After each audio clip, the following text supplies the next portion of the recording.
one of the things that helps to create a really warm and loving relationship, which feeds into hopefully eventually a secure attachment relationship, is the fact of attunement, which really means that if the baby's upset or needs to play or is sleepy or whatever, is making signs that they're hungry, whatever, the parent is able, or the carer is able, to actually spot the signals of this child and get into the needs of that child as the unique, wonderful, unique individual that they are. So they're able to tune into what it is that the child actually needs. And one of the key things is about being comforted. That's really, really important. You know, that I know that there's a lot of debate about it, and there's programs called controlled crying and this, that and the other. But in actual fact, what we as little human beings need is to know that somebody is actually tuned into us and is able to respond to our needs, including being comforted and being helped to be able to feel better, and so, which after all is going to help us initially start to feel that the world is safe and that we're actually, that it's all right, you know, that we have these horrible feelings when we're upset, and then we learn, because somebody comes and comforts us, that it's going to be okay. But it's a general, I mean, they often call it the dance between a parent and a child.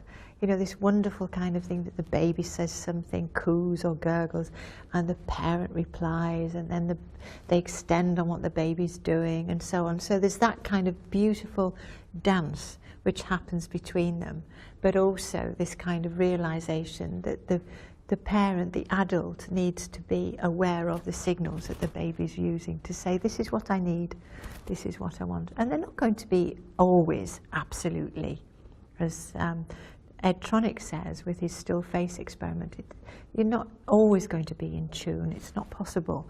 But what you hope is that the parents re-engage with their baby, so this beautiful kind of dance between them continues.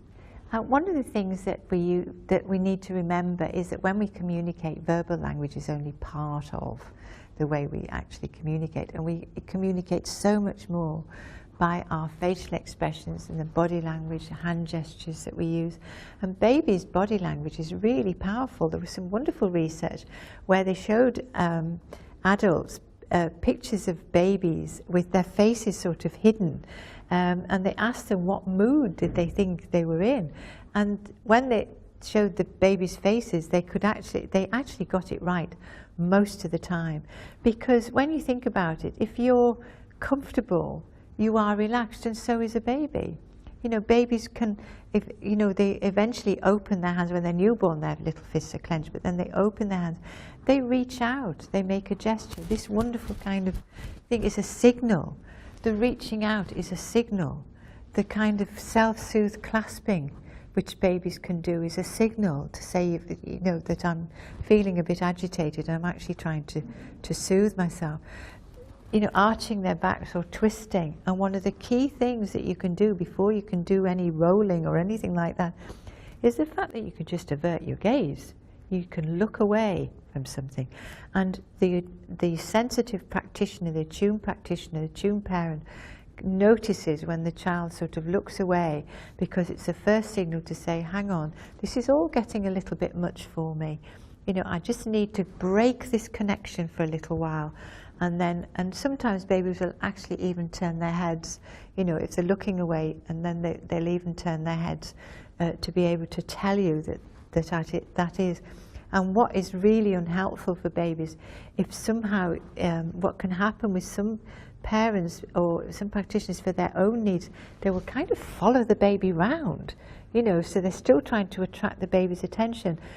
And often that's because of their needs rather than what the baby's saying to them. And we all need to disconnect. Very few of us can stare at somebody for a minute. The only time we really do it, I think, is either when we're doing a threat or when we're terribly in love, and then we will lock eye gaze for a while. And that's what happens with babies and their mums often in the first few weeks of life. You do get a lot of this intense gazing, but at the same time, babies can still look away. Babies will still turn their heads babies will still clasp their hands, babies will still reach, babies will still make a movement with their feet. In adults, if you watch an adult's feet, it will often give you a signal of how they're actually feeling. If their feet are turning away from you, then you may think that maybe they're actually wanting to break off the chat as well. So babies too can use their feet, can squirm their feet. Think about us when we're feeling a bit agitated, how our legs might be going. And we don't know we're doing it, but our legs are twitching or our feet are twitching. Or what do? We clench our fists, we open them, we grasp something. All those gestures are telling us something. And as parents and practitioners, we need to kind of get into seeing what those subtle signals are, rather than, you know, the baby having to get really arching their back and getting really distressed before somebody says, oh, you know, have you had enough then? You know, or the signal that says, I want some more. That eager kind of, like, that's a wonderful gesture. That is body language, is saying, oh, I really like that game, let's have it before. Or even doing this might be the signal that they want to play row, row, row the boat again. You know, it's, if you've done that game and then the baby's doing this again, they might be saying to you, do it again, do it again. So it's really important.